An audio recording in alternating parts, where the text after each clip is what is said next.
नमस्कार दोस्तों, मैं एक बहुत महत्वपूर्ण जानकारी आपको देने वाला हूं जो कि MP PNST BSc nursing training course को लेकर है। क्योंकि बहुत सारी कमेंट आती है और कई लोग तो ये समझ रहे हैं कि ये कोर्स है जो एमपी पीएनएसटी जो एग्जाम होता है, जैसे अभी 23 में आपने एग्जाम दिया, अभी जुलाई में 8, 9, 10 तारीख को 3 दिन में 6 शिफ्ट में जो आपने पेपर दिया है, और इसके पहले भी जो भी है, और अभी फिर हर साल होता है ये एग्जाम। अभी 2024 में मई जून में फिर से एग्जाम होगा इसका। तो ये यहाँ पे एक चीज ये अपन कर रहे हैं कि MP PNST BSc nursing training course, ये पीएनएसटी के थ्रू जो एमपी में जो पीएनएसटी का एग्जाम होता है, pre nursing selection test exam होता है, उसके थ्रू आप बीएससी नर्सिंग का कोर्स करते हैं। पर ध्यान रखिए, ये ट्रेनिंग कोर्स होता है, कोर्स नहीं, ट्रेनिंग कोर्स होता है।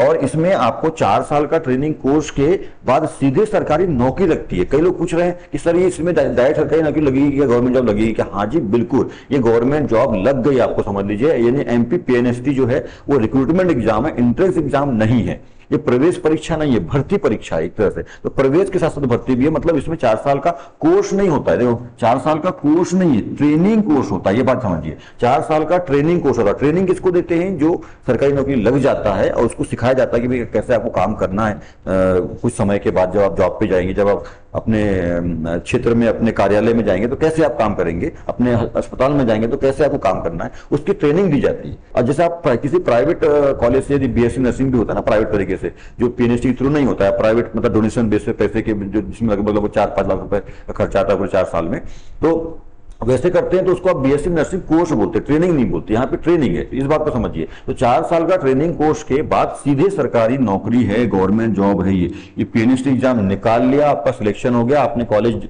जो भी है, हॉस्पिटल या मेडिकल हॉस्पिटल जो भी है, कॉलेज आपका चालू हो गया, तो समझ लो आपकी सरकारी नौकरी स्टार्ट हो गई। और इसमें ध्यान रखिए, क्योंकि आपको 3500 रुपए पर मंथ जो है स्टाइफंड, यानी एक तरह से बोल दीजिए सैलरी भी मिलती है। 3500 रुपए पर मंथ, मतलब साल भर का जो है आपको 42,000 रुपए तनख्वाह मिलेगी, मतलब स्टाइफंड बोलते हैं, पर मैं इसको सैलरी बोल रहा हूँ।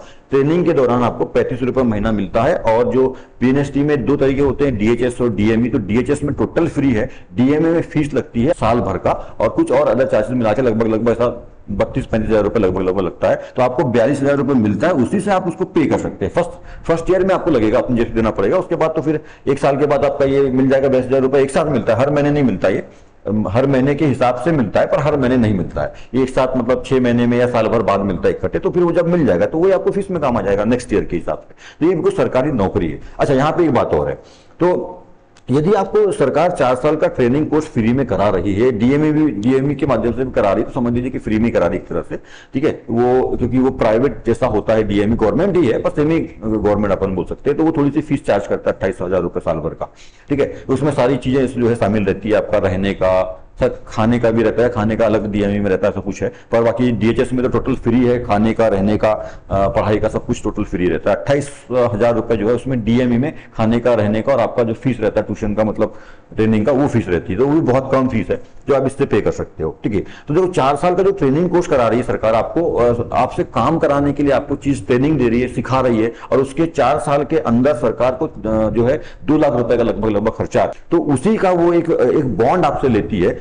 2 लाख रुपए लेती नहीं है, बॉन्ड होता है एक, मतलब एक बैंक से आपको बॉन्ड बनाना पड़ता है, शपथ पत्र बनाना पड़ता है कि यदि 4 साल का कोर्स करने के बाद यदि हम सरकारी नौकरी नहीं करते हैं तो आपको सरकार को 2 लाख रुपए का जुर्माना देना पड़ता है। मतलब ये है कि जो 2 लाख रुपए का आपने कोर्स किया है सरकार से फ्री में, सरकार ने आपको कराई है फ्री में, पर सरकार को पैसा खर्च कर रही है ना उसके लिए, तो वो आपको जो है सरकार को वापस करना पड़ेगा यदि आप जॉब नहीं करते हो। मतलब आपको सरकार ट्रेनिंग दे रही है, उसके लिए 2 लाख रुपए खर्च कर रही है, 4 साल तक आपको सिखा रही है, ताकि आप सरकार के लिए काम कर सको, सरकारी काम कर सको। और उसके बाद आप 4 साल की ट्रेनिंग के बाद बोल रहे कि हमको नहीं करना है साहब, तो अब नहीं करना है, तो फिर आपके ऊपर खर्चा किया है सरकार ने पैसा 2 लाख रुपया, तो वो बॉन्ड होता है जो आपको यदि नहीं ज्वाइन करते हो सरकारी नौकरी, तो आपको वो 2 लाख रुपए जो है सरकार को, जिससे आपने कोर्स सीखा है, वो वापस करना पड़ता है। तो इसको मैंने बोला है 2 लाख का जुर्माना, इसी के लिए अपन 2 लाख का बॉन्ड भरते हैं। पर मेरे ख्याल से यदि कोई पीएनएसटी एग्जाम देता है और 4 साल की ट्रेनिंग कर रहा है तो उसको सरकारी नौकरी नहीं करना, ऐसा तो होगा ही नहीं। भाई सरकारी नौकरी चाहिए, इसलिए तो हम एग्जाम दे रहे हैं, और इतना मारामारी कर रहे हैं, एग्जाम दे रहे हैं, तैयारी कर रहे हैं, कोचिंग जा रहे हैं, वगैरह वगैरह जो भी है। तो इतनी सारी चीजें हम सरकारी नौकरी के लिए कर रहे हैं, तो ये स्थिति नहीं आएगी। पर यदि कभी ऐसी कोई स्थिति आती कि सर हमने पीएचडी दे दिया था पर हमारा पीएससी में हो गया, यूपीएससी में हो गया, एसएससी में हो गया, या हमको नहीं करना है, जो भी स्थिति है ना, ऐसा कुछ है, तो यदि आप पोस्ट पूरा कर लेते हैं और तो आपको 2 लाख रुपए जो है रिटर्न करना पड़ता है। इसमें एक स्थिति और याद रखिए, कई लोगों ने मुझे ये भी पूछा कि सर हम 1 साल करते हैं उसके बाद छोड़ देते हैं, या 2 साल करते हैं उसके बाद छोड़ देते हैं, तो 1 साल 2 साल भी करोगे तो 1 साल या 2 साल के हिसाब से जो पैसा बनता है वो आपको गवर्नमेंट को जो है वापस करना पड़ेगा। और यदि 4 साल करने के बाद करते हो तो 2 लाख रुपए का जुर्माना, जुर्माना मैंने बोला हुआ है मतलब वो बॉन्ड आपको देना पड़ेगा। तो एक तरह से जुर्माना ही हुआ कि यदि सरकारी नौकरी नहीं करते हो तो 2 लाख रुपए भरो। ठीक है, ये चीज है। तो ये सारी चीजें, तो ये गवर्नमेंट जॉब ही है। पीएनएसटी निकाल लिया मतलब आप स्टाफ नर्स या सीएचओ वगैरह जो जो भी उसमें पोस्ट होती है वो बन गए, ये समझ लीजिए। तो पीएनएसटी रिक्रूटमेंट एग्जाम है, एंट्रेंस एग्जाम नहीं है। पीएनएसटी ओनली कोर्स नहीं है, ये ट्रेनिंग कोर्स है। इसके बाद सीधे सरकारी नौकरी गवर्नमेंट जॉब लगती है। मतलब आपने पीएनएसटी निकाल लिया, आपका किसी कॉलेज में मेडिकल में सिलेक्शन हो गया, 4 साल की ट्रेनिंग कर रहे हो आप, मतलब आपकी गवर्नमेंट जॉब लग गई है।